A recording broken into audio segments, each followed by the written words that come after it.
Pengiriman bulldozer D9 ke Israel dilaporkan terhenti akibat embargo Amerika Serikat. Situasi ini membuat tentara Israel semakin terancam di tengah menghadapi konflik di beberapa front.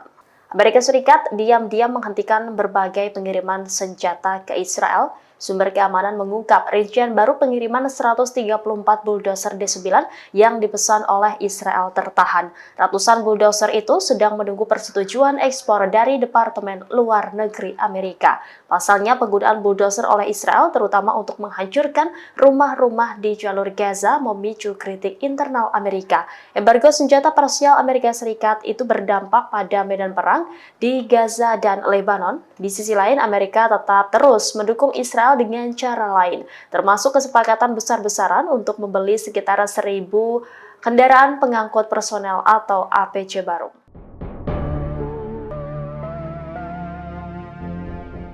Israel mengalami krisis alat berat untuk bertempur di Gaza maupun Lebanon.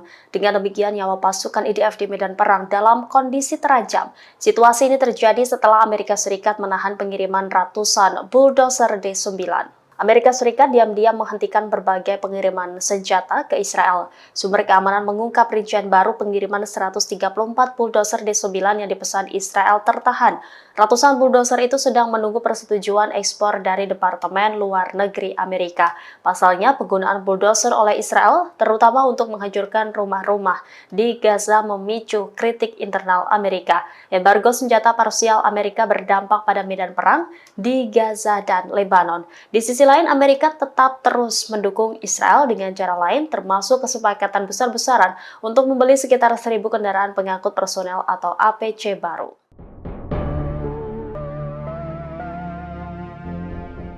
Angkatan bersenjata Yaman yang berafiliasi dengan Houthi kembali menargetkan situs vital Israel. Baru-baru ini, Yaman menggempur pangkalan militer yang diyakini sebagai pusat amunisi. Pengumuman ini disampaikan oleh juru bicara Houthi Yahya Saree pada Senin 11 November 2024. Saree mengatakan bahwa pasukan rudal Houthi melakukan operasi militer kualitatif. Operasi tersebut menargetkan pangkalan militer Nahal Sorek di sebelah Tenggara Java di Palestina yang diduduki. Houthi mengklaim serangan tersebut akurat dan tepat sasaran. Area pangkalan militer Nahal Sorek disebut mengalami kebakaran setelah dihantam dua rudal hipersonik Palestina II. Sebagai informasi, Nahal Sorek merupakan pusat amunisi Angkatan Darat Israel. Pangkalan itu disebut-sebut bertanggung jawab untuk membeli, menampung, memperbaiki, serta memasok persenjataan, termasuk peluru hingga rudal-rudal canggih. Download Tribun X sekarang, menghadirkan lokal menjadi Indonesia.